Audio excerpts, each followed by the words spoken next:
আসসালামু আলাইকুম। আজকে নবম শ্রেণীর ইংরেজি বইয়ের চ্যাপ্টার 2 ন্যাচারস ট্যাপেস্ট্রি এর এক্সপিরিয়েন্স 2.4.1 নিয়ে আলোচনা করব। তো দেখি এখানে কি বলা হয়েছে। Now select a poem. এখন আমাদেরকে একটা পোয়েম বা কবিতা সিলেক্ট করতে হবে in Bangla or English from your textbook or any other book. অর্থাৎ আমাদের বাংলা বই অথবা ইংলিশ বই থেকে একটি কবিতা সিলেক্ট করতে হবে, সেটা হতে পারে আমাদের এই পাঠ্য বইগুলো অথবা অন্য কোনো বই থেকে। মোট কথা হচ্ছে আমাদেরকে একটা কবিতা সিলেক্ট করতে হবে that displace the beauty of nature, যেটা প্রকৃতির সৌন্দর্য প্রকাশ করবে। আমাদেরকে কিন্তু যে সেই কবিতা নিতে পারবো না, আমাদেরকে সেই কবিতাটিই নিতে হবে যে কবিতাটা প্রকৃতির সৌন্দর্যকে ফুটে ধরে বা তুলে ধরে। এরপর দেখি দেন ইন গ্রুপস, তারপর জোড়ায় আইডেন্টিফাই দ্য ইমেজেস। আইডেন্টিফাই মানে চিহ্নিত করা, সেই ইমেজেসগুলো চিহ্নিত করো দ্যাট ক্যান বি ভিজুয়ালাইজড, যেগুলো ভিজুয়ালাইজড বা দেখা যায়। সেই সমস্ত ইমেজগুলো আমাদেরকে চিহ্নিত করতে হবে যেগুলো ভিজুয়ালাইজড বা দেখা যায়। এখানে ভিজুয়ালাইজড বলতে বা ইমেজেস বলতে কোনগুলোকে বোঝানো হয়েছে বলো তো? আমরা যখন কবিতাটি পড়ব তখন আমাদের মনে যে সমস্ত ইমেজেসগুলো ভেসে উঠবে, কোনগুলো দেখা যায়, সেটা আমাদেরকে আইডেন্টিফাই বা চিহ্নিত করতে হবে। Heard and sensed in the poem. Visualize বা যেগুলো দেখা যায় সেগুলো আমাদেরকে আইডেন্টিফাই করতে হবে। হেয়ার্ড মানে কি, যেগুলো শোনা যায় সেগুলো আইডেন্টিফাই করতে হবে, অর্থাৎ যে সমস্ত ইমেজেসগুলো শোনা যায়, বেশ যে সমস্ত শব্দগুলো আমরা শ্রবণ করতে পারবো সেগুলো আইডেন্টিফাই করতে হবে। And sensed in the poem, এবং এই কবিতায় যেগুলো অনুভব করা যাবে, যেগুলো দেখা যাবে না, যেগুলো শোনা যাবে না, শুধু অনুভব করা যাবে, সেগুলো আমাদেরকে আইডেন্টিফাই করতে হবে। এরপর দেখি কি বলা হয়েছে। Then describe how the images contribute to making a connection between you and nature.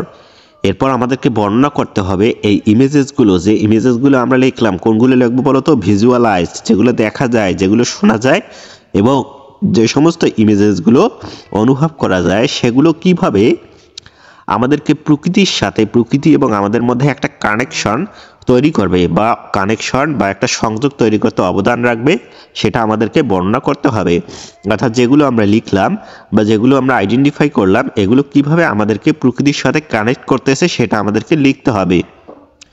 Finally share your responses with the class. সবশেষে আমাদের যে উত্তরটা আছে সেটা আমাদেরকে শ্রেণীকক্ষে শেয়ার করতে হবে। সুপ্রিয় শিক্ষার্থী বন্ধুরা, তোমরা তোমাদের পরবর্তী পৃষ্ঠায় চলে আসো। দেখো এখানে একটি কবিতা দেওয়া রয়েছে, আমাদের ছোট নদী, যেটা লিখেছিলেন রবীন্দ্রনাথ ঠাকুর। এটি একটি প্রকৃতি সম্পর্কে একটি কবিতা। এখানে প্রকৃতির বেশ কিছু বৈশিষ্ট্য রয়েছে।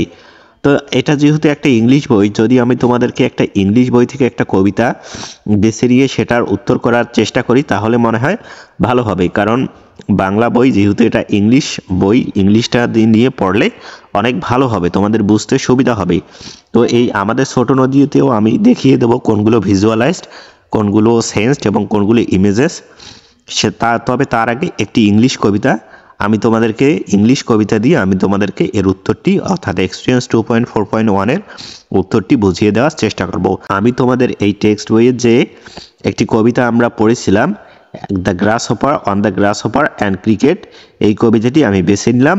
এই কবিতাটির মধ্যে যে সমস্ত ওয়ার্ডগুলো ভিজুয়ালাইজ করা যায় বা যে সমস্ত ইমেজেসগুলো শ্রবণ করা যায় এবং অনুভব করা যায় সেগুলো আইডেন্টিফাই করব, এবং তারপর আমি দেখিয়ে দেব কিভাবে এগুলো আমাদের প্রকৃতির সাথে কানেক্ট করছে। তো তারপর কিন্তু আমি এই আমাদের ছোট নদীর উত্তরটা কিভাবে করতে হবে সেটাও একটু দেখিয়ে দিয়ে আজকে ক্লাসটি শেষ করব। তো চলো তাহলে উত্তর শুরু করি। তো এই কবিতাটি হচ্ছে on the grasshopper and cricket. এটি একটি নেচার রিলেটেড একটি কবিতা, যেটা লিখেছেন John Keats. On the grasshopper and cricket, এই কবিতাটি কিন্তু আমি আমাদের খুব সুন্দরভাবে অর্থ সহকারে বুঝিয়ে দিয়েছিলাম। যারা এখনও কবিতার ক্লাসটি করোনি তারা অবশ্যই ডেসক্রিপশন বক্সে লিঙ্ক রয়েছে, অথবা আমার এই চ্যানেলে প্রবেশ করলে তোমরা এই ক্লাসটি পেয়ে যাবে। তো এখন আজকে শুধু আমি অর্থ সহকারে বা তোমাদেরকে এই কবিতাটি বুঝিয়ে দেব না, শুধুমাত্র তোমাদেরকে কবিতাটি আমি পড়িয়ে দেব এবং তারপর এর উত্তরগুলো করার চেষ্টা করব। The poetry of earth is never death when all the birds are faint with the hot sun. দেখো এখানে কোনগুলো ভিজুয়ালাইজ করা যায় বলো তো? এই ডেথটা বা মৃত্যুটাকে কি দেখা যায়? এটা একটা অনুভব করার জিনিস। যেমন হট হট মানে কি গরম, গরম কি দেখা যায়, গরম একটা অনুভব করার জিনিস। আবার সান, সান মানে কি সূর্য, সূর্য কিন্তু দেখা যায়। তো আমরা যখন পড়তেছি যে হট সান, তখন কিন্তু আমাদের মনে কি ভেসে উঠতেছে, সূর্যটার একটা ইমেজ ভেসে উঠতেছে। আবার বার্ডস, বার্ডস কিন্তু দেখা যায়, বার্ডস মানে কি পাখি, এগুলো আমাদেরকে আইডেন্টিফাই করতে হবে। আবার এরপর দেখি and hide in cooling trees a voice will run. দেখো ভয়েস মানে কি ভাষা বা কোনো শব্দ, ভয়েসটা কি শোনা যায় বা শ্রবণ করার একটা জিনিস, তো ভয়েসটা আমাদেরকে আইডেন্টিফাই করতে হবে হেয়ার্ড সাউন্ড হিসেবে। এরপর দেখি আমরা from hedge to hedge about the নিউমর্ন মিড। নিউমর্ন মিড মানে কি বলতো, সদ্য কাটা তৃণভূমি। তো সদ্য কাটা যে ঝোপগুলো রয়েছে সেগুলো, এটা কিন্তু দেখা যায়। দ্যাট ইজ দ্য গ্রাসহপার্স, সেটাই হচ্ছে গ্রাসহপার্স। গ্রাসহপার্স মানে হচ্ছে ঘাস ফড়িং, ঘাস ফড়িং কিন্তু দেখা যায়। হি টেকস দ্য লিড, সেই এগিয়ে আসে। ইন সামার লাক্সারি, সামার কিন্তু গরমকাল বা গ্রীষ্মকাল কিন্তু দেখা যায় না, এটা একটা অনুভব করার জিনিস। প্রকৃতিতে কিছু পরিবর্তন ঘটলে আমরা বুঝি যে গ্রীষ্মকাল এসেছে, এটা কিন্তু দেখা যায় না। Luxury, he has never done with his delights, delights মানে হচ্ছে আনন্দ, ডিলাইটস কিন্তু দেখা যায় না, এটা অনুভব করার জিনিস। For when tired out with fun, he rest at ease beneath some pleasant with. এরপর আমরা দেখি the poetry of earth is ceasing never. এরপর আমরা দেখি on a lone winter evening when the frost, frost মানে কি বলতো, হিমায়িত হওয়া বা বরফ হওয়া, এটা কিন্তু দেখা যায়। Has wrought a silence from the stop their shrills, the cricket song in warmth increasing ever. Cricket মানে কি ঝিঝি পোকা, এবং ওয়ার্মথ মানে হচ্ছে উষ্ণতা, এটা কিন্তু দেখা যায় না। And seems to one in drowsiness half lost. এরপর দেখি the grasshopper's amongst some grassy hills. তো এই হিলস মানে হচ্ছে পাহাড়, যেটা কিন্তু দেখা যায়।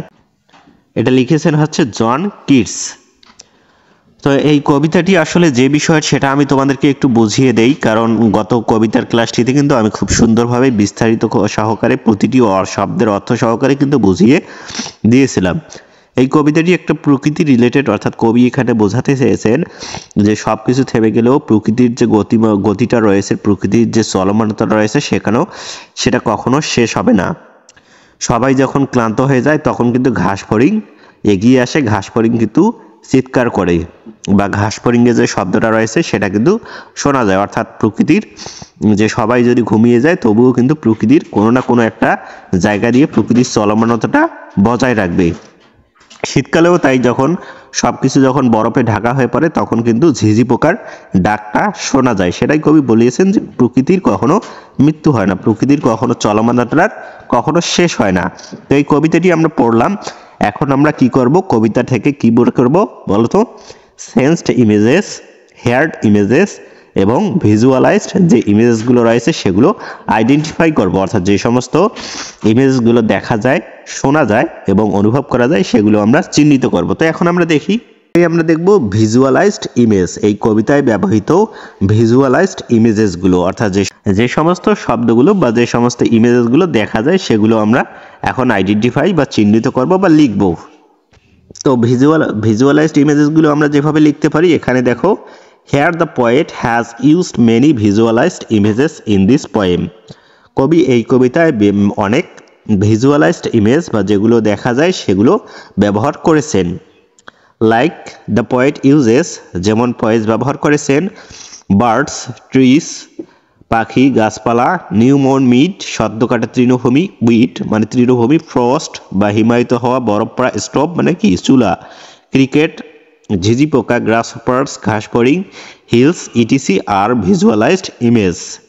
তো এগুলো হচ্ছে ভিজুয়ালাইজড ইমেজেস আমরা লিখব। তো এই সমস্ত যেগুলো রয়েছে এই সমস্ত পাখি, গাছ, নিউমর্ন mead, weed, frost, stove, cricket, grasshoppers, এগুলো হচ্ছে ভিজুয়ালাইজড ইমেজ, যেটা আমরা আইডেন্টিফাই করলাম। এখন আমরা হেয়ার্ড ইমেজ বা যে সমস্ত শব্দগুলো বা যে সমস্ত ইমেজেসগুলো শোনা যায় বা শ্রবণ করার, সেগুলো আমরা আলাদা করে দেখি। Heard images are voice, cricket song, গ্রাসহপার্স, voice.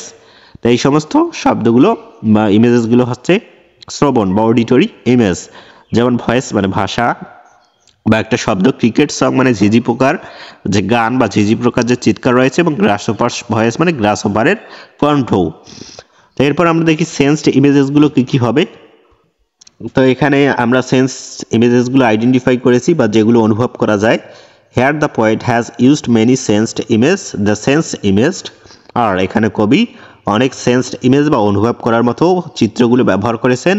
The sense image আর সেন্স ইমেজেসগুলো হলো ডেড মৃত্যু, হট গরম, কুলিং মানে কি ঠান্ডা, এটা কিন্তু অনুভব করার একটা বিষয়। সামার মানে গ্রীষ্ম, সাইলেন্স সাইলেন্স মানে নিস্তব্ধতা, এটা কিন্তু দেখা যায় না, এটা কিন্তু শোনাও যায় না, এটা একটা অনুভবের বিষয়। উইন্টার উইন্টার মানে কি শীতকাল, প্লিজেন্ট মানে হচ্ছে আনন্দ, এবং সিমস মানে হচ্ছে মনে হওয়া, ইটিসি। তো এই কবিতায় এই সমস্ত ইমেজেসগুলো বা ওয়ার্ডগুলো সাধারণত সেন্সড ইমেজেস হিসেবে ব্যবহৃত হয়েছে। তো আমরা লিখলাম, এখন আমাদের কি লিখতে হবে, যে এই ইমেজেসগুলো যে আমরা আইডেন্টিফাই করলাম সেগুলো আমাদেরকে কিভাবে প্রকৃতির সাথে একটা সংযোগ তৈরি করেছে। তো এটার উত্তর কীরকম হবে আমরা দেখি। তো তার আগে বলে রাখি, তোমরা আমার পড়া বুঝতে পারতেছো কিনা সেটা অবশ্যই কমেন্টে জানিয়ে দাও, আর বুঝতে পারলে একটি লাইক দিয়ে তোমাদের বন্ধুদের কাছে শেয়ার করে দিবে, আর আজকের এই চ্যানেলটি সাবস্ক্রাইব করতে ভুলবে না। এখন আমরা দেখব যে এই ইমেজেসগুলো কিভাবে আমাদেরকে প্রকৃতির সাথে কানেক্ট তৈরি করে। তো এটার উত্তর আমরা দেখি, connection between me and nature.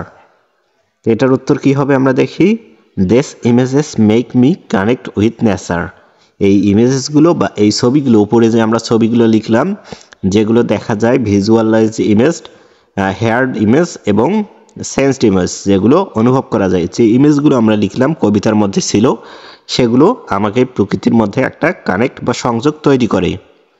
এরপর when these images come to my imagination, যখন এই ইমেজেসগুলো আমার কল্পনায় আসে, ইমাজিনেশন মানে কল্পনা, I feel as if I am in nature, আমার মনে হয় আমি প্রকৃতিতে আছি, অর্থাৎ প্রকৃতির মাঝে আমি আছি যখন এই সমস্ত ইমেজেসগুলো আমার মনে ভেসে ওঠে, অর্থাৎ যেগুলো আমরা উপরে লিখলাম। Here the poet has depicted the various elements of nature very vividly, এখানে কবি খুব প্রাণবন্তভাবে প্রকৃতির বিভিন্ন উপাদানকে তুলে ধরেছেন বা বর্ণনা করেছেন। ডেপিক্টেড মানে বর্ণনা করা বা তুলে ধরা, ভিভিডলি মানে প্রাণবন্তভাবে, অর্থাৎ উপরে যে আমরা প্রকৃতির যে বার্ডস, এরকম যে প্রকৃতির যে বিষয়গুলো রয়েছে, এলিমেন্টসগুলো রয়েছে, হট সান, এ সমস্ত আমরা যেগুলো লিখলাম এগুলো কিন্তু খুব প্রাণবন্তভাবে কবি কবিতায় ফুটিয়ে তুলেছেন, যার কারণে কিন্তু আমাদের মধ্যে একটা প্রকৃতির মাঝে একটা সংযোগ তৈরি হয়। That created a different connection between me and nature, এটা একটা আলাদাই সংযোগ তৈরি করে প্রকৃতি এবং আমার মধ্যে।